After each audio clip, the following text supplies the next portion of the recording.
Good morning everyone. নতুন একটি সকালের নতুন একটি ব্লগের সাথে আবারও চলে আসলাম। আশা করছি সকলে খুব ভালো আছে, সুস্থ আছো। পুজো সামনেই চলে আসছে, এখন থেকেই সব একটু একটু করে কাজকর্ম সেরে নিতে হবে। না উঠোনে যে ব্লিচিং দিচ্ছি পুজো চলে আসছে যে সেটার জন্য নাই, বৃষ্টি যখন কন্টিনিউ হয় এত যে বাজে অবস্থা হয় উঠোনটার। আগে যখন মাটির ছিল তখনও বাজে অবস্থা হতো, তখনও ল্যাপা মোছা না করলে দেখতে বাজে লাগতো। আর এখন হচ্ছে গিয়ে এই যে ব্লিচিং পাউডার দিয়ে পরিষ্কার না করলে একটু শ্যাওলা পড়লেও দেখতে ভীষণ খারাপ লাগে। আর আমার ওই শ্যাওলা পড়ে থাকবে, আমি একদম ওরকম দেখতে পারি না। তো সকাল সকাল এই যে উঠে একদম ব্লিচিং দেওয়া শুরু করে দিয়েছি। ব্লিচিংটা দিয়ে এদিকে আসলাম মুখটা ধুয়ে নিতে, আর এদিকে টুকটাক কিছু বাসন আছে সেগুলো মাজবো ভাবলাম, তাই আসলাম। আর এদিকে দেখছি এত রোদে দাঁড়ানো যাচ্ছে না। Good morning everyone, welcome back to my new blog. আশা করছি সকলে খুব ভালো আছো, সুস্থ আছো। এখন বাজে প্রায় 9:30 মতন। উঠোনে মাত্র ব্লিচিং পাউডার দিলাম, কোনো কাজকর্ম হয়নি। আর এই দিকে দেখো আমি এই ঘরের দরজাটা খুলে রেখেছি, আর খুব তাড়াতাড়ি এই ঘরে রান্নাবান্না শুরু করবো। জানি না তাড়াতাড়ি বলতে বলতে তবুও দেরি হয়েই যাচ্ছে। বিছানা তুলে নিয়ে একটু বসে বসে একটু ফোন দেখছিলাম, ভাবছিলাম একটু ভিডিও এডিট করবো, তারপরে না করে একটু রিলস দেখলাম। চাও খাওয়া হয়নি। আর এদিকে দেখো বিছানাও পড়ে আছে, বিছানাটা তুলবো। আর বিছানাটা তুলে এখন চা খাবো। আর বাসনও কলপারে পড়ে আছে, রোদও পড়ে গেছে। সকালবেলায় এত রোদ উঠেছে না, কলপারে পুরো রোদ পড়ে গেছে।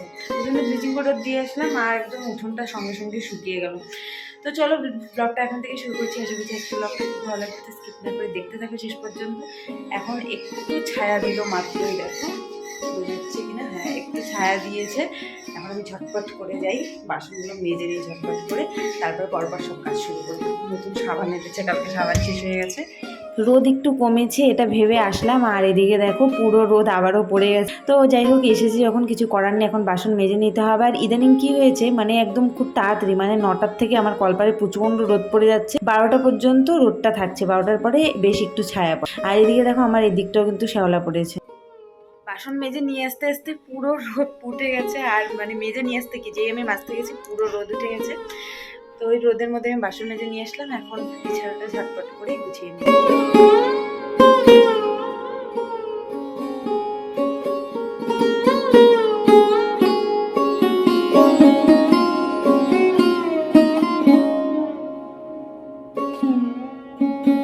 চাটা খেয়ে আমার উঠোনে একদম পুরো ব্লিচিং পাউডার ধুয়ে নিয়েছি। দেখো একদম পরিষ্কার চকচক উঠোন, একদম চকচকা, একদম চকচক চকচক করছে, ভালো লাগছে দেখ। চকচক বলতে কালোর মধ্যে, হ্যাঁ তবুও মনে হচ্ছে আমার কাছে চকচক। এত বাজে অবস্থা হয়েছিল না, বেশ শ্যাওলা পড়ে গিয়েছিল। আর বৃষ্টির অপেক্ষা করছিলাম, বৃষ্টিও উঠোন চকচকা দেখলে। আর আমি এখন রান্না ডাল বসিয়ে দিয়েছি, ডিম আর ডাল রান্না করব। তো ডাল অলরেডি সেদ্ধ হয়েও গেছে। আর তার মধ্যে আমাদের ফ্রিজ কদিন থেকে নষ্ট হয়েছে, তো ফ্রিজ এইমাত্র ঠিক করে গেল। দেখো উপরটা পুরো ফাঁকা, যার জন্য এইমাত্র ঠিক করে গেল। মনে হয় এবার ঠান্ডা হবে। হ্যাঁ, ঠান্ডা হওয়া শুরু হয়ে গেছে, এইমাত্রই জাস্ট ঠিক করে গেল। আজকে কদিন থেকে ফ্রিজ আমাদের নষ্ট, খুবই অসুবিধায় আছি যে কোনো কিছু রাখা টাকা যাচ্ছে না। ইচ্ছা আছে এরপরে একটা ডবল ডোর ফ্রিজ নেওয়ার চেষ্টা করব নতুন কিচেনটা হয়ে যাওয়ার পরে, দেখি কতদূর কী হয়। তো চলো এখন ঝটপট করে ঘরদোর মুছবো, কাজকর্ম আমার মাঝপথে আটকে আছে। এখন ঘরদোর মুছে স্নান করবো। এই ভাদ্র মাসের টাইমে আমাদের বাঙালিদের মধ্যে কিন্তু ঘর ঝাড়াঝাড়ির একটা নিয়ম আছে, কাপড় রোদে দেওয়ার নিয়ম আছে একটা। কিন্তু এই নিয়মগুলো আমার মনে হয় এর জন্যই তৈরি করা হয়েছে যে বর্ষার পরে সব কিছুই দেখবে একটু বেশি ছাতা পড়ে যায়, নোংরা হয়ে যায়। তো এর জন্যই মনে হয় এই নিয়মটা তৈরি করা হয়েছে। তো এবার আমি জানি না কতটা কী করতে পারবো, রোদে দিতেও পারবো কি না জানি না। আর সব জামাকাপড় মোটামুটি পরাই হয়, কিছু কিছু দামি জামাকাপড়গুলো সেগুলো একটু রোদে দিতে হবে। তো ঘরদোর মুছে স্নান করে চলে আসছি আমি এখানে রান্নাবান্না করতে। আর আজকে একটু সিম্পলের মধ্যে রান্নাটা সারবো। ডালটা আগেই সেদ্ধ তো বসিয়ে দিয়েছিলাম দেখেছো। আর এখানে ডিম করে নিচ্ছি, আর আমার জন্য ডিমের অমলেট করলাম, কারণ আমি গোটা ডিম খাই না। যারা আমার ডেলি ব্লগ দেখো তারা জানবে। আর তোমাদের দাদাভাইয়ের নতুন একটা কি বলবো, নতুন একটা ইস্যু হয়েছে যে ওর কোনো কিছুর সাথে পাঁপড় ভাজা লাগবে। আর এই ঝুড়ি পাঁপড় ভাজাগুলো আমাদের ওই বাড়িতে খেয়েছিল, ওখান থেকে দেখে ওর পুরো লোভ হয়ে গেছে এগুলোর প্রতি। তো রান্না বান্না আমার কমপ্লিট, অনেকক্ষণে কমপ্লিট হয়েছে। কমপ্লিট করে আমি একটা দারুণ ঘুম দিয়েছিলাম। এখন ভাত বেড়ে নেই। আর দেখো রান্নাঘর আমি আজকে ক্লিন না করেই ঘুমিয়েছিলাম। আমার না শরীরটা ভীষণ একটু টায়ার্ড লাগছিল, তা ভাবলাম না বাসন টাসনগুলো পরে মাজি। আর কলপারে তখন খুব দুপুরবেলা রোদও ছিল, তা ভাবলাম যে পরেই মাজি। আর শুয়ে একটু ফোন দেখছিলাম আর কি। আর সেই সময় কেন জানি প্রচণ্ড ঘুম পেয়ে গেছে। তো এখন ভাতটা বেড়ে নিই, তোমাদের দাদা ভাই চলে এসছে। রান্না হয়েছে, এখানে আছে পাঁপড় ভাজা, ঝুরি ঝুরি পাঁপড় ভাজা। আর এখানে আছে ডিম, যেটা হচ্ছে তোমাদের দাদাভাইয়ের জন্য গোটা, আর আমার জন্য অমলেট। অমলেটটা কইয়েছে এই যে সাইডে। তো এটা হচ্ছে ডিমের তরকারি আর তার সাথে ডাল, পাতলা করে মুসুর ডাল। তো এগুলো আজকে রান্না হবে। দুপুরবেলায় কিন্তু চিমনি লাগানো হয়েছে, তোমাদের সঙ্গে ভেবেছিলাম চিমনি লাগানো ভিডিওটা শেয়ার করব। আর আমাদের চিমনিটা হচ্ছে কিনোভার, আর এই যে সুইচ অন অফ এরকম বাটন টাটন দেওয়া, সব কিছু দেখাতে পারছি না কেন লাইটের যে কাজটা আর কি ওয়ারিংটা সেটা করা হয়নি এখনো পর্যন্ত। এই দেখো প্লাগ ঝুলছে এদিক দিয়ে, তো এইরকম লাগানো হয়েছে। কেমন হয়েছে কমেন্ট করে অবশ্যই জানিও। ভেবেছিলাম লাগানোর ভিডিওটাও শেয়ার করব, কিন্তু সেই সময় আমি কাজে ব্যস্ত ছিলাম, আর তোমাদের দাদাভাই তো করবে না, তো আর বলে লাভ নেই তার জন্য।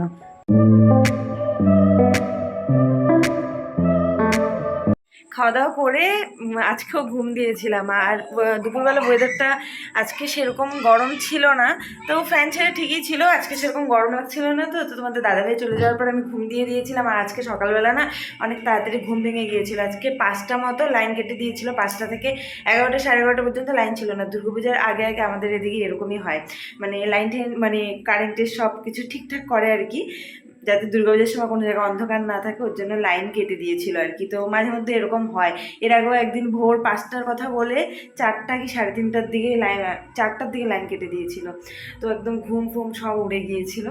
তো দেখলেই চিমনি লাগানো হয়েছে, ভীষণ খুশি। আর চিমনিটা না অনেকদিন আগে কেনা হয়েছে, তোমাদের সঙ্গে শেয়ার করিনি, আমি দেখাইনি, ভেবেছিলাম যবে লাগানো হবে তবে দেখাবো।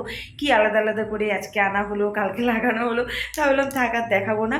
আর আজকাল আমি সত্যি ব্লগ করতে একদম ভুলে যাচ্ছি। মাঝখানে আমি ভেবেছিলাম যে একদম পরপর ব্লগ দিব, প্রতিদিন দিব, ডেইলি ব্লগ দেওয়ার চেষ্টা করব, কিন্তু ওই যে ভুলে যাচ্ছি। মাঝখানে তো আমি 7 দিনও ব্লগ বন্ধ করেছিলাম, 7 দিন পরে ব্লগ দিয়েছিলাম। তো কেমন লাগছে চিমনিটা লাগানো হয়েছে ওখানে, কেমন লাগছে ওই জায়গাটা অবশ্যই জানিও কমেন্ট করে। আর চিমনিটাও কেমন হয়েছে। আর হচ্ছে ওটা হচ্ছে কিনোভা, হ্যাঁ কিনোভা কোম্পানির, সেই কোম্পানির আর কি চিমনিটা। ফাইনালি চিমনিটাও লাগানো হলো। রান্নাঘরে প্রচুর খরচা, আর আমি চাচ্ছি একটু গুছিয়ে নিতে, ভালো করে টিপটপ গুছিয়ে সুন্দর করে নিতে আমার ইচ্ছে। আর অনলাইন থেকে অনেক কিছু অর্ডার করব, কিন্তু মনে হচ্ছে এখন করা হবে না। তারপরে নতুন একটা গ্যাস ওভেন নিতে হবে। আমার এই যে গ্যাস ওভেনের এই পাশে একটা আমাদের ব্যাক ক্যামেরায় দেখাচ্ছি আমার ওভেনটা, এটা হচ্ছে আমার শাশুড়ি মার ওভেন কিন্তু, তাহলে ভাবো কত পুরনো, অনেক পুরনো। এটা আমি ঠিক বলতেও পারবো না কত বছরে। এটা কিন্তু তাও ঠিক আছে, এটা মনে হয় কি চেঞ্জ করা হয়েছে কিনা জানি না, না এটা মনে হয় ঠিকই আছে। কারণ আগে তো সবাই মনে করো বড়টাই রান্না করে বেশি, তাই না?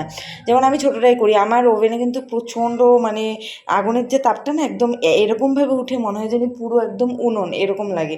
আর এই যে এই জিনিসগুলো, এগুলো কিন্তু বানানো হয়েছে পরে আর কি, আগেরটা তো একদম ভেঙে ঠেঙে মনে হয় গেছে, ঠিক আমি জানি না, কারণ এই জিনিসগুলো বানানো, এগুলো সেটের না। আর এটার অবস্থাটা দেখো, একটু ভালো করে দেখো, এই দেখো কি খারাপ অবস্থা। তো এটা দিয়ে এতদিন তো আমি তো এটা দিয়ে কাজ চালাতাম, এখন আর এটা দিয়ে কাজও চালানো যায় না, মানে এটা জ্বলেই না, মানে শুধু দপদপ আওয়াজ করতে থাকে। তো আমাকে ওই ভাত নামাতে হয়, তারপরে তরকারি করতে হয়, একটাতেই করতে হয়। তো আমার ইচ্ছে আপাতত, তবুও আমি কষ্ট করে চালাচ্ছি, কারণ আমার খুব ইচ্ছে নতুন ওভেন নেব, নতুন কিচেনে রান্না করব, কিন্তু জানি না নতুন ওভেন নেওয়া হবে কি না। আর আমার আরও একটা ইচ্ছে, যেটা হচ্ছে আমি ভেবেছিলাম যে এই ঘরে এই দিকে বা এই দিকে যে কোনো একদিকে ঠাকুর পাতবো, তারপরে পুজো করে রান্নাঘরেও পুজো করে নতুন গ্যাস ওভেন নিয়ে, মানে এরকমভাবে একটু ভেবেছিলাম, কিন্তু যেটা ভাবি সেটা সবসময় হয় না। তো বাজেটও কুলোচ্ছে না, সামনে পুজো আছে, তখনও টুকটাক খরচা হবে, তো হচ্ছে না সব দিক দিয়ে। তো আপাতত এই ঘরটা এরকমই থাকবে, কিছু করার নেই। ইচ্ছে আছে পুজোর আগে আমি রান্নাটা আমি শুরু করবোই নতুন কিচেনে, এটাই ইচ্ছে আছে। নতুন ওভেন কিনবো কিনা জানি না, তবে ওই যে ওই ভাঙাটা দেখলে যে, ওটাকে আমি আপাতত চেঞ্জ করে নিব যদি না নতুন না কিনতে পারি, কিন্তু আমি নতুন কিচেনে পুজোর আগে রান্না করবোই, এটা আমি পণ করেছি। আর খুব তাড়াতাড়ি মানে লাইট ফাইট লাগানো হবে, ওয়ারিং করা হবে। কদিন থেকে বলছি যে লাইট লাগাবে, সে আসার কথা, ও মনে হয় খুব ব্যস্ত, আসতে পারছে না। আমাদের একদম চেনা পরিচিত। তো দেখি, যদি আজকেও আসার কথা আছে, আজকে রাত 10টার দিকে বলেছে আসবে, দেখি যদি হয় তাহলে তো সবটাই শেয়ার করবো। তো এখন প্রচণ্ড খিদে পেয়েছে, তোমাদের দাদাভাইকে বললাম কিছু নিয়ে আসতে।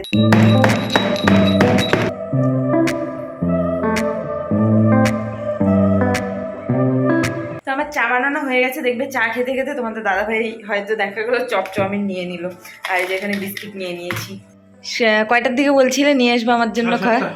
তারপরে দেখো 8:30টার দিকে আমাকে মানে ফোন করছে, 8টার দিকে, 8:30টার দিকে নিয়ে আসলো, বানিয়ে নিয়ে আসলো, তাই না বলো?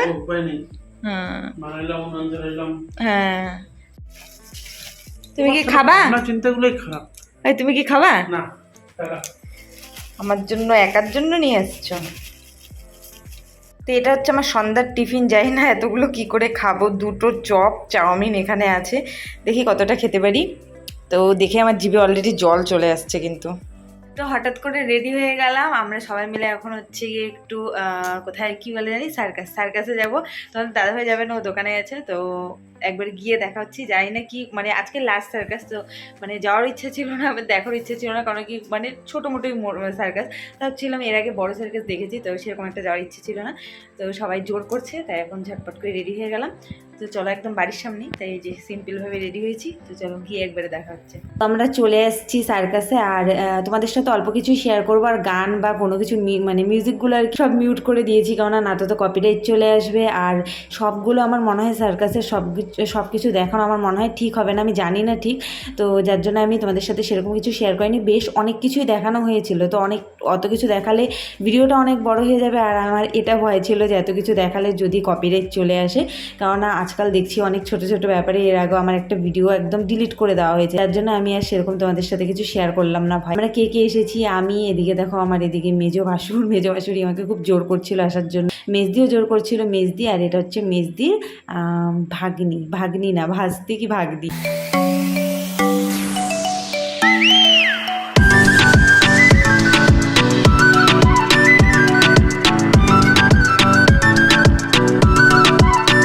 সার্কাস থেকে অনেকক্ষণে চলে এসেছি, এসে খাওয়া দাওয়া সব কমপ্লিট হয়ে গেছে। তো চলো আজকের মতো ব্লগটা এখানে এড করে দিচ্ছি। আর ভিডিওটা ভালো লাগলে লাইক কমেন্ট শেয়ার করতে ভুলো না। নতুন হলে চ্যানেলটা সাবস্ক্রাইব করে দিও। দেখা হচ্ছে নতুন একটি ব্লগের সাথে।